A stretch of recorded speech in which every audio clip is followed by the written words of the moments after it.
Hello बच्चे लोग, billion chapter में आगे बढ़ते हुए आज हम पढ़ते हैं वाष्प दाब और राउल्ट का नियम। तो सबसे पहले हम लोग देखते हैं वाष्प दाब क्या होता है। देखिए, कोई भी द्रव विलायक हो उसमें वाष्पित होने की टेंडेंसी सभी में होती है, किसी में ज़्यादा किसी में कम होता है। यदि हम उसको खुले में रख देते हैं तो वो उसके वेपर बनते हैं और वो उड़ जाते हैं। उसमें हमको ये पता नहीं चल पाता कि इसमें वेपर बन रहे हैं या कितने बने हैं। लेकिन अगर उसको हम किसी एक कांच के ढक्कन से ऐसा ढक देते हैं तो हमको बाहर से दिखाई देगा। जैसे आप लोग कोई बॉटल वगैरह में पानी भरा रहता है, 1 दिन 2 दिन के इसमें भर के रख दे रहेंगे तो उसके ऊपरी भाग में कुछ बूंदें दिखाई देती हैं, कुछ वेपर जैसे सफ़ेद सफ़ेद दिखाई देता है। तो वैसे ही हम यदि देखना चाहें तो उसको हम किसी एक कांच के से ऐसे कवर कर देंगे तो हमको उसमें दिखाई देने लगता है। अब वहाँ पर जो प्रेशर बनेगा वह डिपेंड करता है कि वो कितने वेपर वहाँ पर हैं। देखिए, उसको समझने के लिए हम लोग देखते क्या है।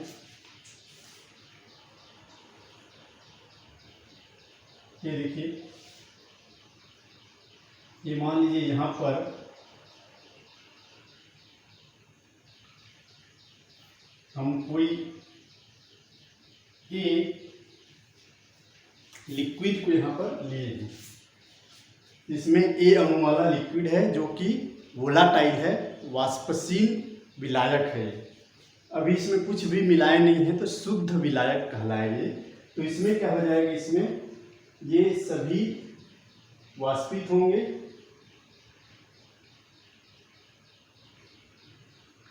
और वायुमंडल में ये उड़ जाएंगे। अब हम इसको क्या करते हैं, इसको हम ढक देते हैं, इस तरीके से ढक देते हैं ताकि हमें इसमें जो वेपर बन रहे हैं यहाँ पर वो वेपर हमको दिखाई दे। ठीक है, इधर भी कुछ वेपर आ जाएंगे ऐसा। ये लिक्विड फॉर्म से ये गैस फॉर्म में कन्वर्ट हो रहा है। कोई भी एक ए विलायक है तो इसमें देखिए, यहाँ पर जो गैस फॉर्म में, वेपर फॉर्म में जो विलायक के अणु जा रहे हैं, अब वो एस्केप नहीं कर पा रहे हैं, वायुमंडल नहीं जा रहे हैं, यहीं पर घूम रहे हैं। तो कुछ समय बाद ऐसा होता है कि यहाँ पर बहुत सारे वेपर इकट्ठा हो जाते हैं और इकट्ठा होने की वजह से अब वो प्रेशर लगाते हैं। सभी तरफ प्रेशर लगाएंगे, कुछ इधर लगाएंगे कुछ इधर लगाएंगे, कुछ का प्रेशर ऐसा लगेगा, कुछ का प्रेशर ऐसा लगेगा, कुछ का प्रेशर नीचे की ओर लगेगा, इस तरीके से। तो हमको नीचे की ओर लगने वाले इस प्रेशर से मतलब है। विलायक के सतह पर जो भी प्रेशर लगेगा उससे हमको यहाँ मतलब है। तो जैसे ही ज़्यादा मोल्स यहाँ हो जाते हैं वेपर के, तो वो वेपर अब इतने ज़्यादा प्रेशर नीचे लगाने लगते हैं कि अब वहाँ पर वेपोराइजेशन की प्रोसेस जो है वो रुक जाती है। ऊपर से उसी के वाष्प का दाब नीचे सतह की ओर लगने लगता है तो वेपोराइजेशन जो है लगभग रुक जाता है और एक डायनामिक इक्विलिब्रियम स्टेब्लिश हो जाता है, गतिक साम्यावस्था। जब गतिक साम्यावस्था स्थापित हो जाता है तब जैसे ही कुछ विलायक के अणु वाष्प में परिवर्तित होते हैं, इधर के जो वाष्प में स्थित अणु हैं वो वापस कंडेंस होकर के लिक्विड फॉर्म में आ जाते हैं। इसको हम लोग कहते हैं साम्यावस्था। देखने से ये लगता है कि वहाँ कोई अभिक्रिया हो नहीं रहा है, लेकिन वाष्प बनना और वापस से उसको कंडेंस होकर के आने की प्रक्रिया लगातार चलते रहता है। इसको हम लोग इस तरीके से लिखते हैं, गतिक साम्यावस्था स्थापित हो जाता है किसमें, वेपर फॉर्म और लिक्विड फॉर्म में। तो इसी साम्यावस्था पर जितना ज़्यादा प्रेशर विलायक के सतह पर लगाते हैं उसमें उपस्थित वाष्प के अणुओं के द्वारा जितनी प्रेशर नीचे सतह पर लगाया जाता है उसी को हम कहते हैं वाष्प दाब। और शुद्ध विलायक के लिए वाष्प पदार्थ को हम लोग लिखते हैं P फॉर प्रेशर और A फॉर सॉल्वेंट विलायक के लिए, और शुद्ध के लिए यहाँ पर एक O या 0 जैसे लिखते हैं जिसको नॉट पढ़ा जाता है। ये हो जाता है शुद्ध विलायक का वेपर प्रेशर। अब यह वेपर प्रेशर डिपेंड करता है कि वह विलायक क्या है, उसमें इंटरमॉलिक्यूलर फोर्स कितने हैं, और दूसरे बात पर डिपेंड करेगा कि उसके अणु का भार कितना है। जो अणु ज़्यादा भारी होते हैं वो उड़ने की टेंडेंसी कम होती है। ऐसा विलायक जिसमें उसके अणु का आणविक द्रव्यमान बहुत ज़्यादा होगा वो ज़्यादा वाष्पशील नहीं हो पाएंगे, और दूसरा यदि उसके अणुओं के बीच इंटरमॉलिक्यूलर फोर्स ज़्यादा होगा तो एक दूसरे को ज़्यादा टाइटली बांध के रखेंगे तो भी वो एस्केप नहीं कर पाएंगे, उड़ नहीं पाएंगे। तो किसी भी विलायक के वाष्प बनने की प्रक्रिया इन दो बातों पर डिपेंड करता है कि उसके इंटरमॉलिक्यूलर फोर्स कितना है और उसका मॉलिक्यूलर मास कितना है। अंतर आणविक आकर्षण बल यदि ज़्यादा होगा तो वाष्प कम बनेंगे, और यदि उसके अणु का अणुभार ज़्यादा होगा तो पर भी वाष्प कम बनेंगे। जैसे पानी में इंटरमॉलिक्यूलर फोर्स हाइड्रोजन बॉन्डिंग के चलते ज़्यादा होता है, उसके तुलना में हम देखेंगे अगर अल्कोहल में तो उसका इंटरमॉलिक्यूलर फोर्स कम होता है, तो इसके अल्कोहल के वाष्पीकरण होने की टेंडेंसी ज़्यादा है। उससे और कंपेयर करते हैं पेट्रोल की, तो पेट्रोल के इंटरमॉलिक्यूलर फोर्स और कम होता है, तो उसके वेपोराइजेशन प्रोसेस और फास्ट होता है, बहुत जल्दी वो उड़ जाते हैं। तो ये शुद्ध विलायक के वाष्प दाब इन दो बातों पर निर्भर करता है। तो इसके लिए एक डेफिनेशन हम क्या लिख सकते हैं कि निश्चित ताप पर किसी शुद्ध विलायक के ऊपर सतह पर उसके वाष्प के द्वारा लगाए जाने वाला दाब उसका वाष्प दाब कहलाता है। निश्चित ताप पर किसी विलायक के सतह के ऊपर उपस्थित वाष्प के अणुओं के द्वारा उसकी सतह पर लगाए जाने वाला दाब ही वाष्प दाब कहलाता है। टेम्परेचर बदलने से भी ये इसमें चेंज आ सकता है, क्योंकि टेम्परेचर बदलने से मूवमेंट बढ़ता है और कुछ वेपर ज़्यादा बनते हैं, तो इसलिए निश्चित ताप पर इसको हम ले करके इसको डिफाइन करते हैं। दो केस का स्टडी हमको करना है।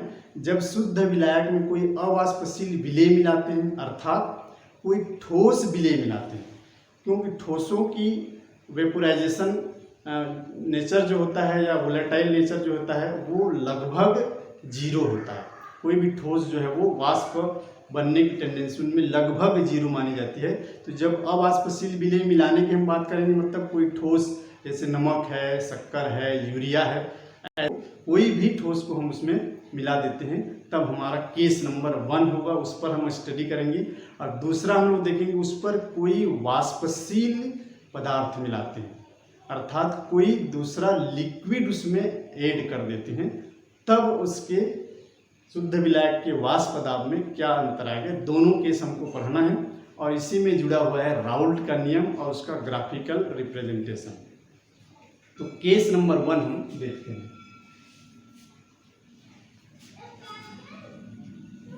अवाष्पशील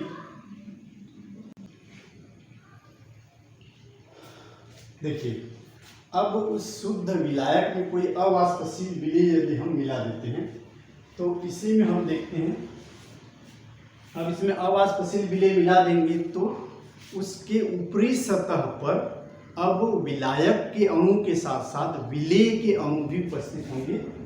मान लीजिए इसको हम कुछ इस तरह से, ये जो डार्क है वो विलेय के अणु हैं। अब चूंकि ये जो विलेय के अणु हैं ये स्वयं वाष्पशील नहीं है, और चूंकि वो विलायक के अणुओं के जगह को ले लिए हैं, खुद तो वाष्पशील है नहीं और जो वाष्पित हो रहे थे उनकी जगह को भी घेर दिए हैं, तो जाहिर सी बात है हमारे पास जो अब वेपर मिलेंगे वो वेपर पहले की तुलना में कम हो जाएंगे। तो यहाँ पर जो वेपर हमको दिखाई दे रहा है अब ये पहले की तुलना में कम हो जाएगा, और कम वेपर होने की वजह से, उस वेपर का मोल फ्रैक्शन कम होने की वजह से इसके सतह पर लगने वाला वाष्प दाब भी कम हो जाता है। तो जब कभी भी शुद्ध विलायक में कोई अवाष्पशील विलेय मिलाया जाए तो यहाँ पर जो कुछ भी वाष्प दाब लगेगा वो सिर्फ उस विलायक के अणुओं के द्वारा लगेगा, जो कि पहले की तुलना में अब कम हो चुके हैं। क्यों?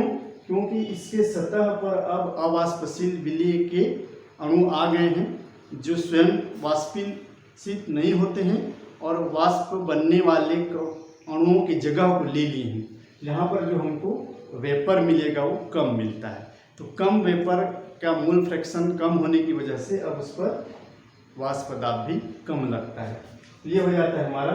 यदि अब विलयन बन जाने के बाद से वाष्प दाब को हम PA लिख देते हैं, या कुछ किताबों में PS भी लिखा हुआ होता है।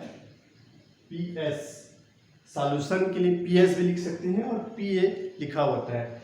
तो यह जो विलयन बन जाने के बाद जो विलयन का जो वाष्प दाब होगा उसको हम विलयन बोलेंगे। तो इसका वाष्प दाब शुद्ध विलायक के वाष्प दाब से हमेशा कम होता है। तो इसी के लिए राउल्ट ने कुछ नियम बताया है कि शुद्ध विलायक में जब हम कोई विलेय मिलाते हैं तो उसके वाष्प दाब पर क्या प्रभाव पड़ता है और उसको किस तरह से परिभाषित किया जाता है। राउल्ट का नियम क्या कहता है कि निश्चित ताप पर किसी अवाष्पशील विलेय युक्त विलयन के ऊपर विलायक के कणों द्वारा लगाए जाने वाला वाष्प दाब उस विलायक के मोल फ्रैक्शन के समानुपाती होता है। मोल अंश के, मोल प्रभाज के समानुपाती होता है या मोल प्रभाज पर निर्भर करता है। देखिए एक बार और रिपीट करता हूं मैं, पहले समझ लीजिए। अब देखिए इसमें विलयन बन जाने के बाद इस पर जो भी वाष्प दाब लगेगा ये सिर्फ विलायक के कणों के द्वारा यहाँ पर लगेगा।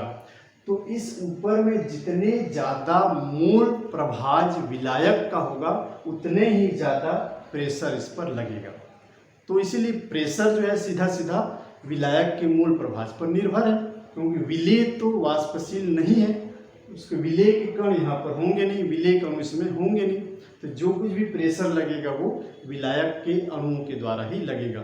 तो राउल्ट का नियम क्या कहता है कि निश्चित ताप पर किसी भी अवाष्पशील विलेय युक्त विलयन के सतह पर लगने वाला वाष्प दाब विलायक के मोल प्रभाज के समानुपाती होता है।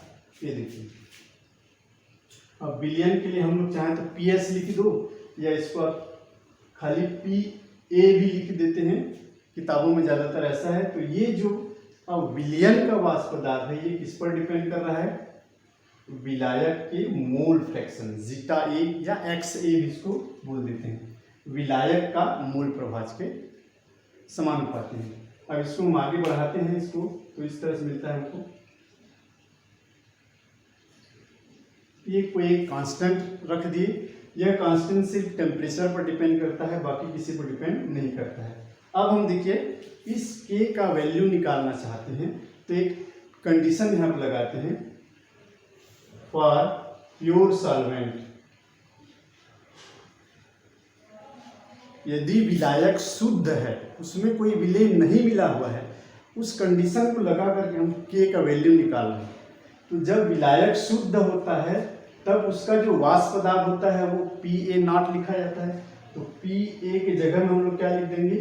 PA नॉट, शुद्ध विलायक के लिए वाष्प दाब PA नॉट लिखा जाता है, और XA का वैल्यू क्या आ जाता है? 1 होता है। तो इसका मैक्सिमम वैल्यू 1 ही होता है मोल फ्रैक्शन का। तो शुद्ध विलायक के लिए उसका मोल फ्रैक्शन 1 होता है। इसको यदि हम इसमें रखते हैं तो हमको क्या मिलता है?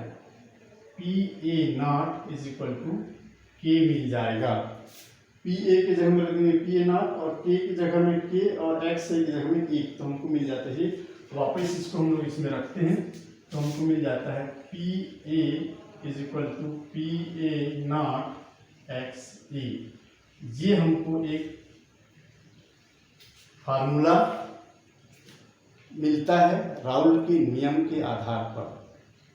तो राउल्ट का नियम कितने वाष्प दाब लगेगा वो बताता है, और दूसरी बात ये भी बताता है कि अवाष्पशील विलेय मिलाने पर वाष्प दाब में कमी आता है, तो कितना कमी आता है ये भी राउल्ट का नियम हमको बताता है। अब उसकी कमी को समझने के लिए हम इसमें आगे बढ़ते हैं। तो आगे जब बढ़ेंगे तो हम लोग इसको लिख देते हैं इस तरीके से।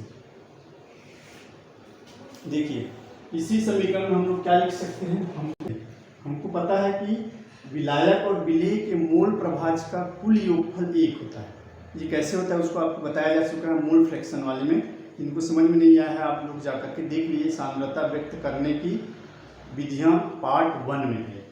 तो इसका मान ही है, तो हम लोग जीटा ए या एक्स ए को लिख सकते हैं 1 माइनस एक्स बी। अब इस 1 माइनस एक्स बी को यहाँ रख देते हैं तो हमको क्या मिल जाता है, P A equal to P A naught 1 minus X B. ठीक, इसको हम आगे बढ़ाते हैं तो P A not minus P A not X B. अब देखिए हम इस नेगेटिव वैल्यू को इसको हम इधर ले आते हैं और इस पी ए को उधर ले जाते हैं, पी इधर आ जाएगा तो पॉजिटिव हो जाएगा। P A not X B is equal to P A naught, ये अपनी जगह पे है, ये जाएगा उधर माइनस पी ए। ये देखिए, ये राइट हैंड साइड पे देखिए, इसको शुद्ध विलायक के वाष्प दाब में माइनस पी ए हो रहा है, मतलब शुद्ध विलायक का वाष्प दाब में घट रहा है, शुद्ध विलायक वाष्प दाब कम हो रहा है। इसी को हम कहते हैं वाष्प दाब में अवनमन। वाष्प दाब में अवनमन LVP बोला जाता है शॉर्टकट में, lowering in vapour pressure, LVP। क्या, वाष्प दाब में अवनमन, ये कमी हो गया।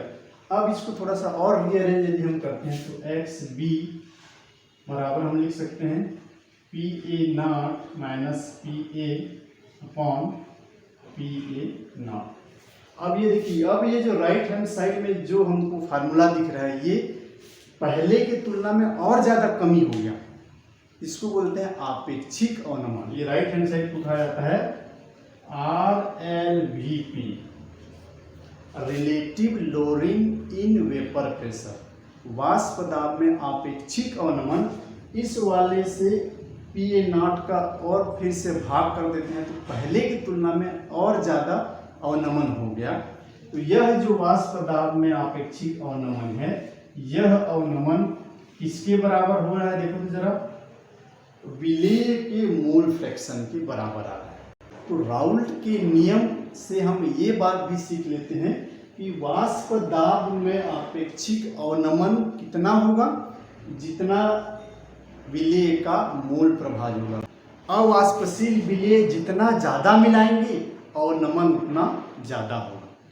तो ये राउल्ट का नियम हमको ये दो बातें सिखाता है कि इस पर लगने वाला वाष्प दाब किस पर डिपेंड करेगा, विलायक के मोल प्रभाज के समानुपाती होता है, और उसके मिला देने पर वाष्प दाब में जो अवनमन होता है वो कितना अवनमन होगा, वो हो जाएगा विलेय के मोल प्रभाज के। यहाँ पर जितने ज़्यादा अवाष्पशील विलेय मिलाएंगे विलायक के कणों में कमी आएगी, विलायक का मोल फ्रैक्शन यहाँ पर कम होगा। तो विलायक का मोल फ्रैक्शन कम होगा तो वाष्प दाब भी कम होगा, वाष्प दाब में अवनमन हो जाएगा। तो ये है राउल्ट का नियम। अब देखते हैं हम केस 2। ये देखिए केस 2, जब वाष्पशील विलेय मिलाया जाए अर्थात कोई द्रव मिलाएंगे, तो हम मान लें यहाँ पर दो द्रव ले रहे हैं। अब यहाँ पर ए और जो बी लिए हैं इसको यहाँ पर विलायक और विलेय नहीं समझना है, ये दो अलग अलग विलायक ही हैं, दो अलग अलग द्रव हैं जिसको हम ए और बी नाम दे दिए हैं। एक्स वाई भी दे सकते थे, लेकिन चूंकि बुक में ए बी ही लिया हुआ है तो आपको आसान लगे इसलिए ए बी ले लिए। यहाँ बी का मतलब विलेय नहीं मानना है, दोनों अलग अलग वाष्पशील द्रव हैं, दोनों का हमको मिक्सर बनाना है और वो समांगी मिश्रण होना चाहिए। तो हम पहले एक ऐसा द्रव ले लिए हैं जिसका वाष्प दाब, शुद्ध विलायक का वाष्प दाब मान लो Pa0 है और इसका शुद्ध विलायक B का वाष्प दाब Pb0 है, और इसको हम ये मान करके चल रहे हैं B वाले विलायक की वाष्पशीलता A से अधिक है। तो यहाँ पर B के नंबर ऑफ मोल्स या मोल फ्रैक्शन यहाँ सतह पर ज़्यादा होंगे और सतह पर ज़्यादा प्रेशर लगाएंगे, तो Pb0 जो है ग्रेटर है किससे, Pa0 से। अब यहाँ पर जो सिंबल भी मैं बताने का प्रयास किया हूँ, ये एरो को थोड़ा छोटा बनाया है, इसको थोड़ा बड़ा बनाया है, मतलब ज़्यादा वेपर बन रहा है। तो इसके मोल फ्रैक्शन यहाँ पर Xb मान लेंगे और यहाँ पर वेपर फॉर्म में जो मोल फ्रैक्शन है उसको XA या जीटा है। तो इसके द्वारा लगने वाला जो वाष्प दाब है वो कम होगा, क्योंकि इसकी वाष्पशीलता थोड़ी कम है इसकी तुलना में। ये हम अपने से मान लिए हैं, ठीक है। तो इसका शुद्ध विलायक का वाष्प दाब B वाले का वाष्प दाब ज़्यादा है A वाले की तुलना में। अब दोनों को हम मिला देते हैं, दोनों को ऐड कर देते हैं। दोनों को जब ऐड करेंगे तो यहाँ पर अब क्या होंगे, दोनों के दोनों वाष्पशील विलायक हैं, तो दोनों के वेपर यहाँ पर होंगे, ठीक है। कुछ को हम डार्क कर दें, कुछ को लाइट रखे हैं ताकि दोनों मिक्स करके समझ में आए, इसलिए हम इसको ऐसा कर दिए हैं, ठीक। तो अब यहाँ पर जो वेपर के जो मोल फ्रैक्शन होंगे वो दोनों के होंगे, XA और XB दोनों के बराबर होंगे। अब यहाँ पर जो वाष्प दाब लगेगा वो A के अणुओं के द्वारा भी लगेगा और B के अणुओं के द्वारा भी लगेगा। तो यहाँ पर टोटल जो वाष्प दाब लगेगा वो A के पार्शियल प्रेशर और B के पार्शियल प्रेशर के योगफल के बराबर होगा। दोनों के अणु है तो दोनों के द्वारा दाब लगाया जाएगा। तो यहाँ पर जो P टोटल हम जिसको लिख रहे हैं, P टोटल वो किसके बराबर हो जाएगा, Pa और Pb के दोनों के योगफल के बराबर हो जाएगा। ये जो हमारा वाष्प दाब आएगा, ये जो वाष्प दाब आएगा वो Pa0 इससे थोड़ा ज़्यादा होगा और इससे थोड़ा कम होगा, क्योंकि दो अलग अलग टेंडेंसी वाले को जब मिलाते हैं तो कम और ज़्यादा को जब मिलाते हैं तो दोनों के बीच में ही उसका फाइनल टेंडेंसी या फाइनल नेचर निकल करके आता है। तो इस विलयन का जो वाष्प दाब होगा वो Pa0 से अधिक होगा और Pb0 से कम होगा, दोनों के बीच में होगा। तो अब देखिए यहाँ पर राउल्ट का जो नियम है, राउल्ट्स लॉ दोनों के लिए अलग अलग हम इसमें देखेंगे, ठीक है। Pa अर्थात A वाले विलयन के लिए लिखेंगे हम लोग Pa समानुपाती जीटा A या XA, राउल्ट का नियम यही कहता है। और इसी तरह से Pb जो होगा वो उसके मोल फ्रैक्शन के समानुपाती हो जाएगा।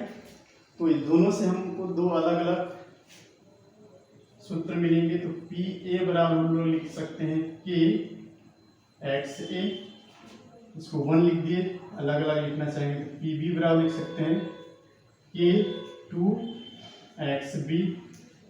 और यहाँ पर फिर वही कंडीशन लगाएंगे K1 और K2 का निकालने के लिए। यदि शुद्ध विलायक है, तो जब शुद्ध विलायक होता है तो Pa को हम लिखते हैं Pa0 और XA की जगह हो जाता है A। इसी तरह से इसमें करेंगे Pb0 = K2 × 1। तो K1 का वैल्यू हमको Pa0 मिल जाता है, K2 की वैल्यू Pb0 मिल जाता है, इसको हम उसमें रख देते हैं। तो Pa = Pa0 XA और Pb मिल जाता है Pb0 XB। ये हमको दो फार्मूला मिल गए, दो रिलेशन मिल गए कि राउल्ट का नियम यही कहता है कि जब विलयन बन जाने के बाद जो कुल वाष्प दाब होता है वो शुद्ध विलायक वाष्प दाब और उसके मूल फ्रैक्शन के गुणनफल के बराबर होता है। तो ये देखो, अब हम यहाँ हम देखते हैं ये वाला दोनों के योगफल के बराबर टोटल होता है। और डाल्टन का आंशिक दाब का नियम यही कहता है कि दो या दो से अधिक गैसों को जब हम मिक्स करते हैं और कोई रासायनिक अभिक्रिया नहीं होता है तो कुल वाष्प पदार्थ सभी के अलग अलग वाष्प पदार्थ के योगफल के बराबर होता है। तो ये डाल्टन के नियम से भी हम इसको समझ सकते हैं। डाल्टन के नियम भी यही कहता है। पी टोटल में से हम पी ए और पी बी का मान यदि हम इसमें रख देते हैं तो यहाँ से हमको क्या मिलता है, पी टोटल कुल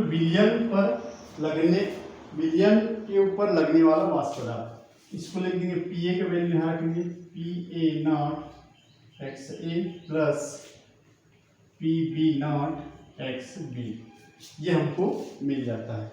तो ये एक समीकरण मिलता है, ये दूसरा समीकरण मिलता है। अब इसको हम चाहें तो दो और अलग अलग तरीके से रिप्रेजेंट कर सकते हैं। देखिए हमको पता है कि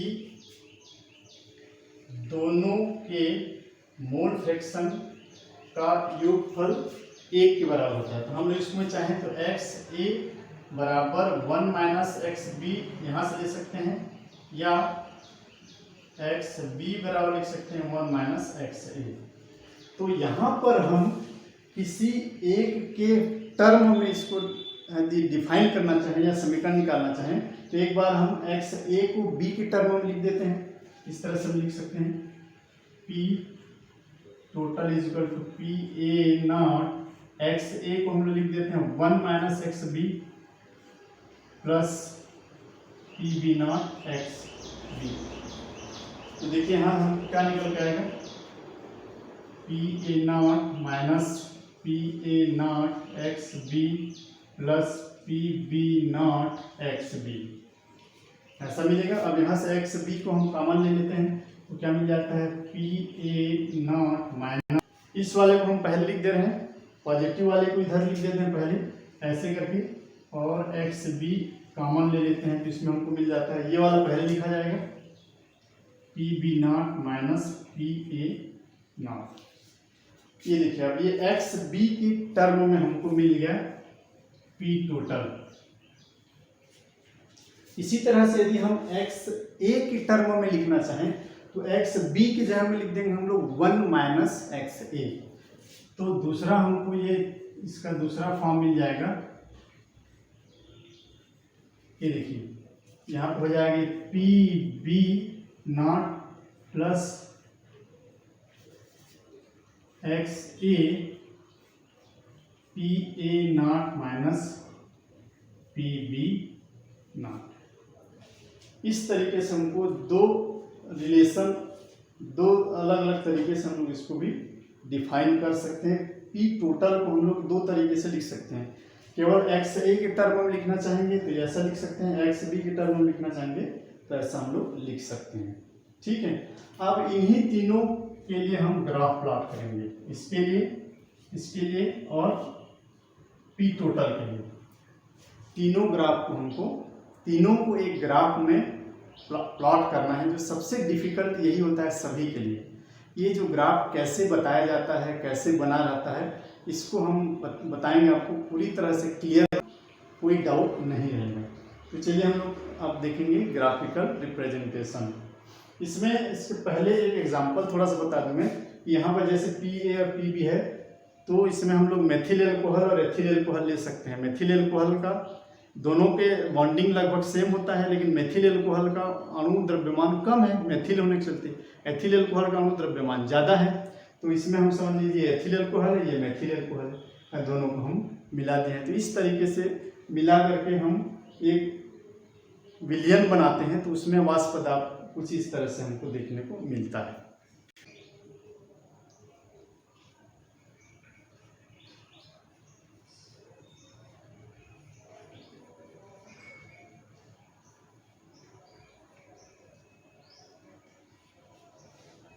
ये देखिए हम जो हाईलाइटेड इक्वेशन है इसको हम लिख दिए हैं, इन्हीं के लिए हमको ग्राफ प्लॉट करके समझना है। देखिए तो हम लोग ग्राफ प्लॉट करते हैं इसके लिए और इसके लिए और इसके बाद इसके लिए। तो क्या ये तीनों के लिए तीन अलग अलग ग्राफ प्लॉट किए जाना चाहिए? तो नहीं, तीन अलग अलग ग्राफ नहीं होता है, तीनों को हम एक ही ग्राफ में रिप्रेजेंट करते हैं। ऐसा क्यों?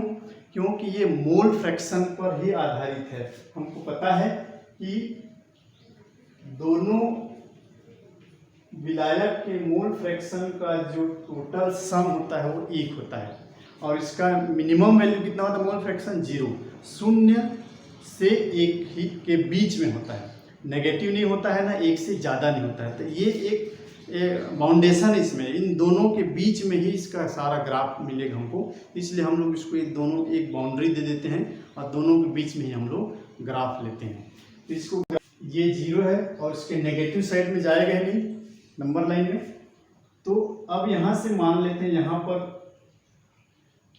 इसका वैल्यू 1 है, तो इस 1 से भी आगे जाएगा नहीं, तो यहाँ पर भी एक बाउंड्री हम दे देते हैं। ठीक है, यहाँ पर भी एक बाउंड्री हम लगा देते हैं। 0 और 1 इसी दोनों के बीच में ही हमको ग्राफ प्लॉट करना है। ये बाउंड्री हम क्यों दिए हैं, क्योंकि इसका जो वैल्यू है वो फिक्स है, 0 से कम नहीं हो सकता और 1 से अधिक नहीं हो सकता, इसी के बीच में हमको सारा ग्राफ बनाना है और होता है। अब देखिए हम x a को हम इस तरफ लिख देते हैं ऐसा, और एक्स बी को हम इस तरफ लिख दे रहे हैं ऐसा। जी मतलब लेफ्ट टू राइट चलने पर एक्स ए का मान बढ़ रहा है, मतलब ए का मोल फ्रैक्शन इधर जाने पर बढ़ रहा है।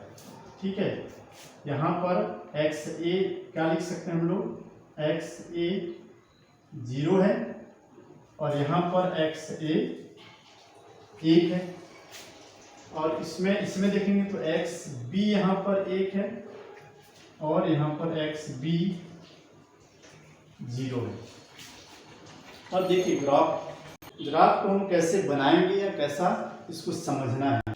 देखिए इस वाले को, फर्स्ट वाले, इसको हम इक्वेशन 1 बोलते हैं, या पहला वाला इस वाले को देखेंगे। तो जब एक्स ए अर्थात ए का मोल फ्रैक्शन 0 होता है, यहाँ पर जब 0 रख देते हैं तो ये टोटल वैल्यू 0 हो जाएगा मैथमेटिकली। तो पी ए जो है उसका कुल वाष्प दाब 0 है, तो यहीं पे है। जब ये एक्स ए 0 है तो वाष्प दाब भी 0 है, उसका वाष्प दाब हो गया नहीं क्योंकि वो उसमें है ही नहीं।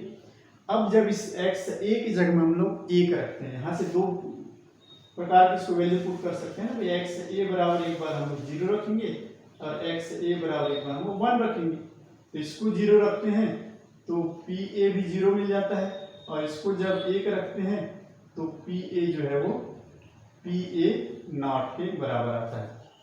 ये देखिए, तो यहाँ पर जब 0 रखे तो यहाँ पर वाष्प दाब 0 है। अब जब इसको हम 1 रख देते हैं, मतलब इस साइड ए का मोल फ्रैक्शन 1 होता है, तब हमको वाष्प दाब कितना मिलता है, पी ए नॉट के बराबर होता है, शुद्ध विलायक के वाष्प दाब 1। तो इसको हम लोग कहीं यहाँ पर लिख दे रहे हैं, कहीं यहाँ पर होगा। ठीक, तो हमको 2 बिंदु मिल गया, इसका पहला बिंदु ये है और दूसरा बिंदु ये है, इससे हमको दोनों को मिला देते हैं, ये हमको एक ग्राफ मिल गया। ये हो जाएगा पी ए नॉट। अब चूंकि एक्स बी के लिए हमको देखना है, तो एक्स बी के लिए फिर वही काम यहाँ पर कर दिए इसके लिए। तो एक बार एक्स बी जब 0 रखोगे तो वाष्प दाब, विलयन का वाष्प दाब 0 होगा, अर्थात वहाँ एक्स बी है ही नहीं, तो एक्स बी के द्वारा लगाए जाने वाले वाष्प दाब 0 होगा। तो पहला पॉइंट हमको यहाँ मिल जाएगा, एक्स बी जब 0 है तो हमको पहला बिंदु यहाँ मिलता है। ठीक, अब एक्स बी के मान जब 1 हो जाता है तो यहाँ पर देखो तो पी बी नॉट के बराबर होता है। तो यहाँ पर इसमें इस वाले एक्सिस में जो हम ये दाब के लिए है, ठीक है, इसको मैं वेपर प्रेशर के लिए है, इसको थोड़ा सुधार लीजिए। Vapour pressure versus mole fraction में बन रहा है। अब देखिए जब B का मोल फ्रैक्शन 1 होता है तब हमको उसका वाष्प दाब पीबी नॉट के बराबर होता है। तो यहाँ पर कहीं पीबी नॉट हमको मिलेगा, पीबी नॉट। अब देखिए पीबी नॉट को हम इससे ऊपर बनाए हैं क्योंकि शुरू से हम मान के चल रहे हैं कि पीबी नॉट जो है वो पी ए नॉट से बड़ा होगा, क्योंकि ये ज़्यादा वाष्पशील है या उसके मोल फ्रैक्शन ज़्यादा थे वेपर प्रेशर पर, तो इसलिए इसके द्वारा लगाया जाने वाला वाष्प दाब ज़्यादा था। तो हमको एक यहाँ से फिर एक 2 डॉट फिर मिला, यहाँ से एक लाइन और बन जाएगा सरल रेखा। और ये सरल रेखा ही क्यों मिल रहा है, इसको यदि थोड़ा मैथमेटिकली भी समझना चाहेंगे तो हम आपको समझा देते हैं। ये क्या है हमारा, देखिए ये P A not X A को यदि हम सरल रेखा के समीकरण देखेंगे तो ये y is equal to M X से इसको कंपेयर कर सकते हैं। प्लस सी कुछ नहीं है, प्लस सी जीरो है यहाँ पर, तो ये मूल बिंदु जीरो से होकर के जाने वाला एक सरल रेखा का समीकरण है। ठीक है, तो इसलिए हमको एक सरल रेखा मिलता है। ये भी मूल बिंदु से होकर के जाने वाला एक सरल रेखा है, ये भी मूल बिंदु से होकर के जाने वाला एक सरल रेखा है। तो मैथमेटिकली भी हम इसको इस तरह से समझ सकते हैं, सरल रेखा का समीकरण हमको प्राप्त होता है। अब देखिए टोटल के लिए हम यहाँ ग्राफ कैसे प्राप्त कर सकते हैं। पी टोटल हमको कहाँ मिलेगा, अब देखिए यहाँ पर इस तरफ हमको, यहाँ पर इस वाले में इधर एक्स ए जीरो है और इस वाले में एक्स बी जीरो है। तो एक बार हम लोग इसमें एक्स ए वाले टर्मों में एक्स ए को जीरो रखते हैं। देखिए जरा, पी टोटल निकालने के लिए, पी टोटल के ग्राफ खींचने के लिए दो बिंदु हमको फिर इसमें चाहिए। तो एक्स ए बराबर यदि हम जीरो रखते हैं तो ये टर्म पूरा जीरो हो जाएगा। तो P total is equal to क्या मिला, P B not. X A जब जीरो है तब पहला बिंदु हमको पी बी नॉट मिलता है, यहीं पर पहला बिंदु हमको यहीं पर मिलता है।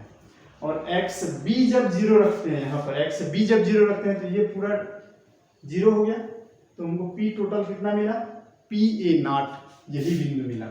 तो पी टोटल के लिए दो बिंदु ये और ये हुए, तो इसको हम मिलाते हुए एक लाइन खींच देंगे तो ये बन जाएगा पी टोटल। तो हम लोग लिख देते हैं ये पी टोटल का ग्राफ है। और ये वाला कौन सा था, एक्स ए से ये वाला जा रहा था, पी ए नॉट इसका था, ये है पी ए का और ये है हमारा पी बी का। तो ये हो जाता है हमारा P total P A plus P B. तो इस तरीके से हम एक ही ग्राफ प्लॉट करते हैं राउल्ट के नियम को समझने के लिए। और ये सबसे डिफिकल्ट होता है, बुक में ऐसा छपा रहता है, समझ में नहीं आता कि ऐसा कहाँ से आया और क्यों आया।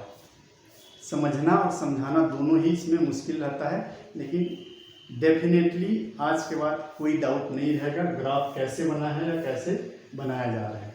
ठीक है, एक चीज़ और आपको एडिशनली आपको दिखा दूँ मैं, यहाँ दोनों का योगफल हमेशा एक होता है। एक्स ए धन एक्स बी बराबर एक होता है, अर्थात एक्स ए जब एक रहेगा तो ये जीरो रहेगा, तो इसलिए यहाँ पर दोनों का योगफल करेंगे तो ऊपर भी एक आएगा। अब जब एक्स ए थोड़ा बढ़ेगा, यहाँ पर 0.2 हो जाएगा, ठीक है, तो ये हो जाएगा 0.8 यहाँ पर। इसी तरह से यहाँ पर ये 0.5 रहेगा तो यहाँ पर भी ये 0.5 रहेगा, तब तो एक होगा ना दोनों। ये बढ़ रहा है तो ये घटते जा रहा है, यहाँ पर ये बढ़ते बढ़ते 0.9 हो गया तो यहाँ पे हो जाएगा 0.1, और यहाँ पर ये 1 बन गया तो ये हो गया 0। तो इस तरीके से इसको आप अच्छे से समझ सकते हैं, ग्राफ में कोई डाउट आपको नहीं रहेगा। तो आज के लिए इतना ही, अच्छे से पढ़िए, 2-3 बार देखिए, समझिए। मिलते हैं नेक्स्ट वीडियो में, तब तक के लिए गुड बाय, गुड लक।